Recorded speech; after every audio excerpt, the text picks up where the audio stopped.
Caroline, good afternoon. Caroline, everybody. Children, good afternoon. Children. It's good to see all of you. And yesterday, as you all know, we celebrated 6 months of the Trump administration. It's been a pleasure to work with all of you day in and day out here at the White House. 6 months, the most transparent administration in history, if I may add. And I know the president just wanted me to highlight his accomplishments over the past 6 months. As you all remember, because you all covered it on the campaign trail, the president really promised the American people many things, but at the top of that list was to defeat the Biden inflation crisis and to secure our border and our homeland. And I think you've all seen in 6 months' time, the president has delivered on those two core campaign promises. Inflation is now running at a 2.1% annual rate. You look at our southern border, look at the numbers. Just last month, 0 illegal aliens were released into our country. And then look at what the president has done on the world stage. He has ended wars like India and Pakistan. He continues to work aggressively to end the war in Russia and Ukraine. He completely obliterated Iran's nuclear sites.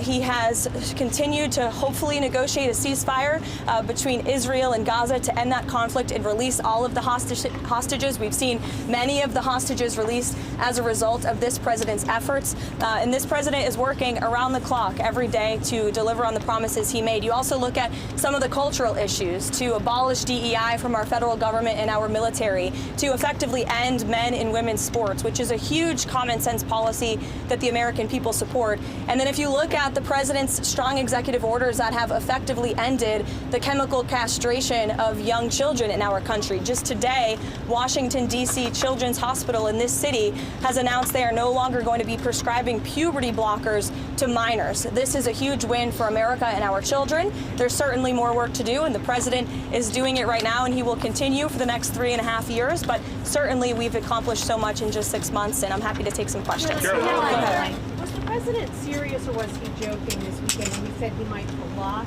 a Washington Commanders stadium deal if they don't change their name? The president was serious, and it's part of the art of the deal, part of his negotiating skills. As you know, sports is one of the many passions of this president, and he wants to see the name of that team changed. Why is he getting involved in that?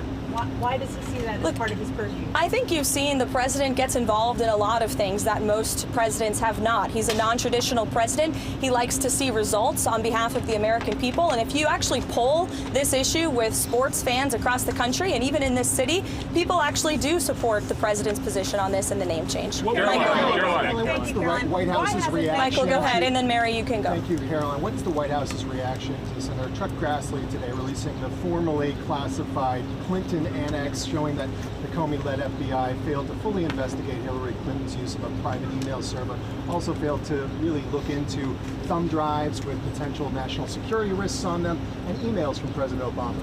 It comes as no surprise, unfortunately, and I think that's why you've seen the FBI open up investigations into the individual you mentioned and some others as well. Caroline. Has the president just ordered the FBI to release the full Epstein files, just get it all out there? The president has said if the Department of Justice and the FBI want to move forward with releasing any further credible evidence, they should do so. As to why they have or have not or will, you should ask the FBI about that. Go ahead. More information, Caroline. It's up to the Attorney General. Does the president have any message for the countries that are planning to attend the two-state solution conference that's taking place there as well? I'm not quite sure he has a particular message for those countries. I think the president's message on this conflict we've seen in the Middle East taking place for far too long that has become quite brutal, especially in recent days. You've seen reports of more people dying. The president never likes to see that. He wants the killing to end, and he wants to negotiate a ceasefire in this region. He wants to see all of the hostages released from Gaza. That has been a top priority for this president. Within this 6 months, we have seen many of the hostages released, including the last living American hostage, Edon Alexander, which was a result of this administration's diplomatic efforts and approach to ending this conflict. And again, this is another conflict that the president inherited from the previous administration, who was so weak and incompetent, it led to so much chaos and death around the world, but this president is focused on solving it. Kelly, go ahead. Thank you.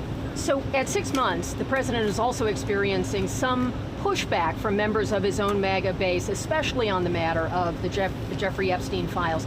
Is the president satisfied that his own supporters are not heeding his call to let it go and to move on? I know the president would reject that, Kelly. In fact, he cited over the weekend some polls showing that approval rating with the Republican Party is actually at an all-time high. He's polling 90 to 95% amongst Republicans right now. That's higher than any Republican president or any leader of this party ever. The president is the creator and the leader of the Make America Great Again movement. It's his baby that he made, and he knows what his supporters want. It's transparency, and he has given them that on all accounts when it comes to everything this administration has done, especially when it just comes to the president himself, taking questions from all of you in the press corps on a near daily basis, multiple times a week. No question is off limits here at this White House, not just for the president, but myself as well. Kelly. Will he call on Kash Patel to do more? Again, as I just answered, the president has told the Attorney General and the FBI director to release any credible evidence that they find, and he also signaled to them over the weekend to move forward with unsealing the grand jury documents that were under seal by various judges across the country, and I believe the Attorney General has taken the proper legal action to do that. Karoline, you mentioned there also Israel, we've seen stepping up some attacks in Gaza. Has the president expressed his frustration with Netanyahu, and how does this impact the ceasefire negotiations? Well, look, the president enjoys a good working relationship with Prime Minister Bibi Netanyahu and stays in frequent communication with him. He was caught off guard by the bombing in Syria and also the bombing of a Catholic church in Gaza, which, as you know, I addressed at my briefing last week. And in both accounts, the president quickly called the prime minister to rectify those situations. And we saw Secretary Rubio intervene when it came to Syria. We saw a de-escalation there. And as for the bombing of the Catholic church in Gaza, the prime minister did put out a statement saying this was an accident and they deeply regretted that action on behalf of the state of Israel, following his conversation with the president. Caroline, has the White House taken a position on Maria Salazar's work visa bill? And ideally, what does the president want to see with a work program for aliens? Again, I know you asked me about that last week, and I regret to inform you my answer remains the same. I don't think that's the focus of the White House right now in terms of legislative priorities, but certainly I promise you we'll get a readout on the bill. But as I reiterated to you before, the president does not support amnesty for illegal alien criminals, and I think the tragic circumstance that took place in New York City this past weekend underscores the priority of this president to secure our homeland and to deport illegal alien criminals and public safety threats from our country and our community. That's this president's priority right now. Ideally, what does he want to see with the work program? Caroline? Americans have become more hesitant about President Trump's different ways that he's been conducting immigration. They think that it's going too far.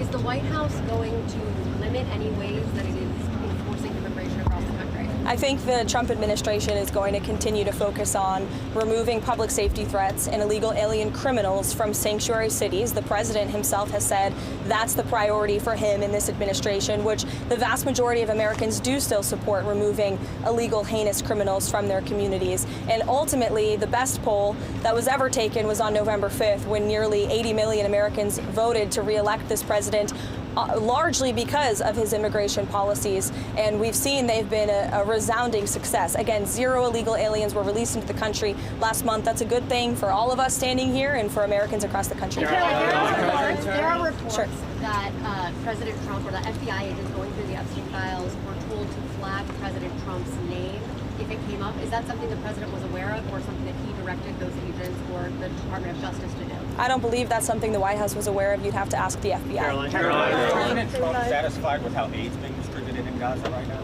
Look, the president is the reason that aid is even being distributed in Gaza at all. He wants to see this done in a peaceful manner where more lives are not being lost. He hated seeing the pictures of starvation of women and children desperately needing that aid, which is why this administration came to a creative solution to bring that aid into the region. And we want to make sure that aid is delivered to people in need, but certainly does not end up in the hands of terrorists. I think both things can be done at the same time. Look, it's a very difficult and complicated situation, again, that the president inherited because of the weakness of the last administration. And I think he should be applauded, and the administration should be applauded for coming up with a creative solution to get aid into the region. The president wants to see peace, and he's been pretty clear about that, and our national security team continues to work on this every single day, but of course it's a very complicated situation.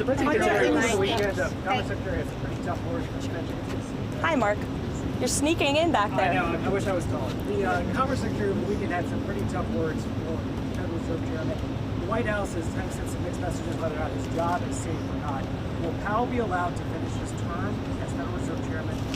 Look, Mark, the president talked about this and answered these questions for you pretty extensively in the Oval Office. He has no plans to fire the Fed chair, but he has been very transparent in expressing his displeasure with Jerome Powell's management of the Fed and also his policies. And the president is right, by the way. He's been saying this for a while, but finally, economists and experts are agreeing with him that Jerome Powell should cut interest rates. If you look at our country, by every economic metric right now, it is booming. Look at the trillions of dollars the president has brought in foreign investments. Look at inflation, like I said, continues to go down. He's basically defeated it in just 6 months. If you look at the massive deregulatory campaign this administration has lost, look at the cost of goods. The cost of oil is down 20%. We've added 700,000 jobs to the economy in just 6 months. The manufacturing sector is ticking up again. By all accounts, this is a good economy. In fact, the Wall Street Journal, wherever you are, did in fact give credit for that today. They said that the economy has its swagger back, which is one way to put it. But I think that it's true. And I think that the Fed chair needs to lower interest rates. The president is right about that. And finally, people are catching up to the president on that. Brian, go ahead. Yes. Has the president shared any additional thoughts on privatizing the TSA?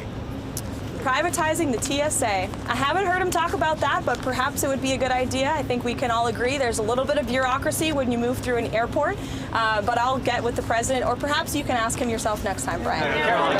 Thanks, Caroline. The Congressional Budget Office released updated estimates today about the big, beautiful bill now that it's law. They estimate that the deficit will grow by $3.4 trillion by 2034, and that 10 million people will lose health coverage by 2034. I know you guys are critical of the CBO.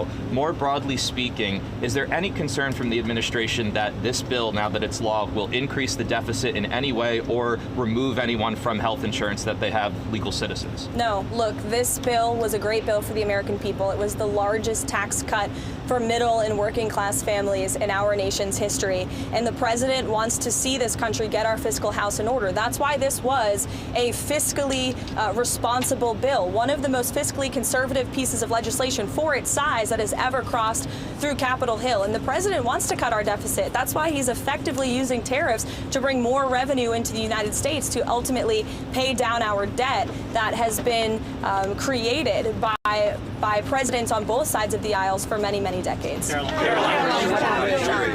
are 11 days until that August 1st trade tariffs deadline. What can we expect between now and August 1st in terms of potential announcements of trade deals with any countries? Look, I can tell you the trade team and the president himself continue to be very engaged with countries around the world when it comes to our trade agreements. You have the president of the Philippines who will be visiting the White House tomorrow. Perhaps this will be a topic of discussion. You will all see for yourselves in the Oval Office, as you always do. But the August 1st deadline is just really the start date for when the United States of America will begin collecting this revenue from all of the countries around the world who the president has sent these letters to. You could see some more letters before August 1st, John. You could have some more trade announcements as well. I can tell you the President, Secretary of Treasury, Secretary of Commerce, Ambassador Greer all continue to be in constant communication with our trading partners.